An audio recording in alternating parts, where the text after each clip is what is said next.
नमस्कार दोस्तों, स्वागत है आप सबका एक और नए वीडियो में। इस वीडियो में हम एक इम्पोर्टेंट टॉपिक के बारे में बात करेंगे, जो आपको किसी भी शेयर में इन्वेस्टमेंट करने से पहले या कंपनी में इन्वेस्टमेंट करने से पहले आपको उस कंपनी का जब आप फंडामेंटल एनालिसिस करते हैं या कंपनी की फाइनेंशियल्स कैसे हैं उसके बारे में पता करते हैं, तो उसमें आपकी हेल्प करेगा उस कंपनी के फाइनेंशियल्स पता करने में। और उस रेशियो का नाम है डेट टू इक्विटी रेशियो। इसको डीई रेशियो भी बोला जाता है या डेट टू इक्विटी रेशियो भी बोला जाता है। अब अगर हम किसी भी कंपनी के बारे में बात करते हैं, तो कंपनी के पास मेनली दो टाइप के तरीके होते हैं जिनसे वो अपना बिजनेस रन करती है। पहला जो तरीका होता है वो होता है इक्विटी, जिसको बोलते हैं। इक्विटी के अंदर आपके जितने भी शेयर होल्डर्स होते हैं उस कंपनी के, शेयर होल्डर्स हो गए या फिर कंपनी के मालिक या प्रोमोटर्स भी बोल सकते हैं, उन सबका जो खुद का पैसा लगा होता है वो इक्विटी के अंदर आता है। जबकि दूसरा जो पार्ट होता है वो होता है डेट का। डेट को हम हिंदी में कर्जा भी बोल सकते हैं या लोन भी बोल सकते हैं। यानी कंपनी अपना बिजनेस रन करने के लिए दो टाइप से पैसे मार्केट से उठाती है। एज एन इन्वेस्टर, अगर आप किसी कंपनी या स्टॉक में इन्वेस्टमेंट करना चाहते हैं तो आपको पहले उसका डेट या कर्जा चेक करना पड़ेगा। वो इसलिए क्योंकि अगर आप उस कंपनी का डेट चेक करते हैं तो डेट अगर किसी कंपनी का ज्यादा है तो क्यों, क्योंकि डेट को रीपे करना पड़ेगा, कंपनी को कंपलसरी है। और रीपे करने के टाइम में उसको विद इंटरेस्ट रीपे करना पड़ेगा। तो अगर किसी कंपनी का आप इन्वेस्टमेंट की सोच रहे हैं तो आपको उसका डेट या कर्जा चेक कर लेना चाहिए, और ये ज्यादा नहीं होना चाहिए। इसका मतलब क्या है कि अगर आप इन्वेस्टमेंट प्लान करें तो आपके पास दो चीजें हैं। पहला तो ये कि उस कंपनी के ऊपर कर्जा जो है वो बिल्कुल कम होना चाहिए। लेकिन अगर कंपनी का कर्जा ज्यादा है तो उस केस में क्या होगा, तो उस केस में आपको जो डीई रेशियो है वो बहुत हेल्प करेगा। यहाँ पर जो डेट टू इक्विटी रेशियो है वो आपको कंपनी का जो नेट वर्थ है, यानी टोटल उसकी पूंजी है कंपनी की, उसका और कंपनी का जो कर्ज है उसको कंपेयर करने में आपकी मदद करेगा, जिससे कि आप एक अच्छा डिसीजन ले सकें कि आप कंपनी में उसमें इन्वेस्टमेंट करना है या नहीं है। क्योंकि डेट टू इक्विटी रेशियो जो है वो इनडायरेक्टली कंपनी की या उस स्टॉक की फाइनेंशियल जो हेल्थ है उसकी, यानी वो फाइनेंशियली कैसा है, स्ट्रॉन्ग है या वीक है, वो आपको बताएगा, जिससे आपको इन्वेस्टमेंट डिसीजन लेने में आसानी होगी। और ये रेशियो ऐसा कैसे कर पाएगा कि इसमें सिंपल सा फॉर्मूला है। इसमें क्या करते हैं कि कंपनी का जो टोटल डेट है, अगर आप कंपनी का बैलेंस शीट देखते हैं तो कंपनी का जो टोटल डेट होगा या कर्जा होगा, उसको अगर कंपनी की इक्विटी यानी शेयर होल्डर और प्रमोटर्स की जो टोटल मनी है उससे अगर हम डिवाइड करते हैं तो हमारा डेट टू इक्विटी रेशियो सामने आता है।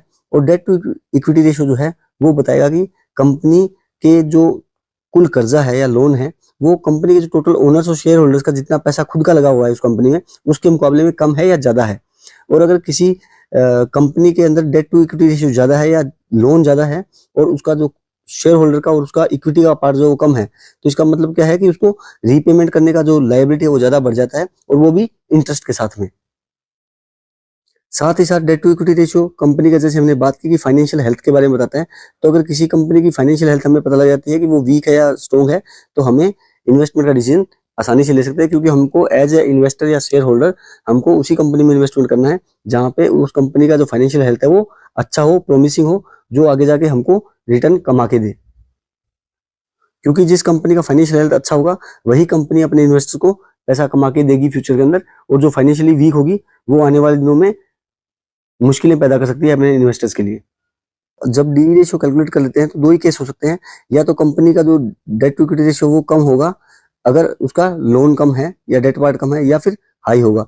लेकिन अगर डेट टू इक्विटी रेशियो अगर हाई है यानी कंपनी ने जो कर्जा ले रखा है वो ज्यादा है, तो कंपनी कर्जा ले सकती है अपने बिजनेस को एक्सपेंड करने के लिए। वो कोई बुरी बात नहीं है और हर कंपनी ऐसा करती है। लेकिन जब डेट टू इक्विटी रेशियो करते हैं तो वो उसका कंपनी इक्विटी पार्ट है यानी शेयर होल्डर का कितना पैसा लगा है उसके मुकाबले में कितना कर्जा लिया है कंपनी ने वो बताएगा। तो जिससे अगर किसी कंपनी ने अपने ओनर्स और जो शेयर होल्डर है उसके मुकाबले में अगर ज्यादा लोन ले रखा है, तो उससे क्या हुआ कि कंपनी को जो अपना जो डेट है या कर्जा है उसको वापस रीपेमेंट करने में दिक्कत हो सकती है। और अगर फ्यूचर में कभी भी कोई इकोनॉमिक क्राइसिस आता है कंपनी के ऊपर, या कंपनी का प्रॉफिट थोड़ा भी डाउन पड़ता है, तो उस केस में कंपनी को जो जितना उन्होंने डेट लिया है वो तो उसको नेसेसरली पे करना ही पड़ेगा, उसमें उसको विद इंटरेस्ट देना ही पड़ेगा, उसमें कोई आप छोड़ नहीं सकते, कंपनी को पे करना ही है, वो लायबिलिटी होती है। उस केस में क्या होगा कि जो शेयर होल्डर्स के यानी इक्विटी का जो पैसा होता है उस पर आपको नुकसान हो सकता है, यानी कि as a shareholder company आपका नुकसान खा जाएगी। तो इसलिए डेट टू इक्विटी रेशियो जो है वो बहुत इंपॉर्टेंट है हमारे लिए। और अगर डेट टू इक्विटी रेशियो लो है यानी कम है, तो ये इसका मतलब क्या दिखाता है कि कंपनी ने जो लोन लिया है या कर्जा लिया वो कम लिया है, यानी कंपनी अपना बिजनेस चलाने के लिए लोन पर डिपेंडेंट नहीं है और सेल्फ सफिशिएंट है। तो ये एज एन इन्वेस्टर बहुत अच्छा और ग्रीन सिग्नल हो सकता है आपको इन्वेस्टमेंट के लिए। अब मेन बात आती है कि डेट टू इक्विटी रेशियो कितना होना चाहिए। तो नॉर्मली अगर हम आइडियल कंडीशन में बात करें तो जो डेट टू इक्विटी रेशियो जितना कम से कम हो सके उतना होना चाहिए, या फिर 1 से कम होना चाहिए। लेकिन अगर 0.5 अगर इक्विटी रेशियो है या 0.5 से कम है तो वो जो रेशियो है वो वेरी गुड माना जाता है। अगर 0.5 से 1 के बीच में अगर आपका डेट टू इक्विटी रेशियो है किसी कंपनी का तो वो गुड या ठीक ठाक माना जा सकता है। लेकिन अगर किसी कंपनी का जो डेट टू इक्विटी रेशियो है वो 1 से ज्यादा है तो वो एक रेड फ्लैग हो सकता है आपको एज ए इन्वेस्टर के लिए, तो आपको ध्यान रखने की जरूरत है। लेकिन आप debt to equity ratio check करो उससे पहले आपको एक चीज इंपॉर्टेंट और ध्यान रखनी है कि आपको डेट टू इक्विटी रेशियो करने में सिर्फ आपको ये यही नहीं देखना है कि डेट टू इक्विटी रेशियो अगर किसी कंपनी का ज्यादा है तो इसका मतलब उसने डेट ज्यादा लिया होगा। सिर्फ यही एक पैरामीटर नहीं है, आपको ये भी देखना है कि आपको कंपनी को सेक्टर के हिसाब से कंपैरिजन भी करना है इन सेक्टर। क्योंकि क्या होता है कि कुछ सेक्टर ऐसे हैं जिनमें लोन की रिक्वायरमेंट कम होती है, जैसे कि आईटी सेक्टर है। आईटी सेक्टर में जो इन्वेस्टमेंट होता है वो बहुत कम होता है और प्रॉफिट ज्यादा होते हैं जब बिजनेस रन होता है। तो उस केस में हमेशा सभी आईटी कंपनीज का लगभग डेट टू इक्विटी रेशियो जो है वो कम ही मिलेगा। लेकिन उसके कंपैरिजन में जो इंफ्रास्ट्रक्चर बेस्ड कंपनी है या जो पावर सेक्टर की कंपनी है या स्टील की कंपनियां मैन्युफैक्चरिंग कंपनीज हैं उनमें हैवी इन्वेस्टमेंट की रिक्वायरमेंट होती है। तो उस केस में क्या होता है कि उनको बाहर से लोन लेना पड़ता है, तो उनकी जो डेट टू इक्विटी रेशियो जो है वो हमेशा ज्यादा मिलेगी। तो इसलिए आपको ये रेशियो देखते टाइम हमेशा सेक्टर वाइज भी कंपैरिजन कर लेना है। तो उम्मीद है कि आपको इससे थोड़ा सा आइडिया मिला होगा कि डेट टू इक्विटी रेशियो आपके लिए क्यों इंपॉर्टेंट है, और आपको जब भी आप कोई स्टॉक सेलेक्ट करते हो इन्वेस्टमेंट के लिए तो उससे पहले आपको ये रेशियो पक्का चेक कर लेना है।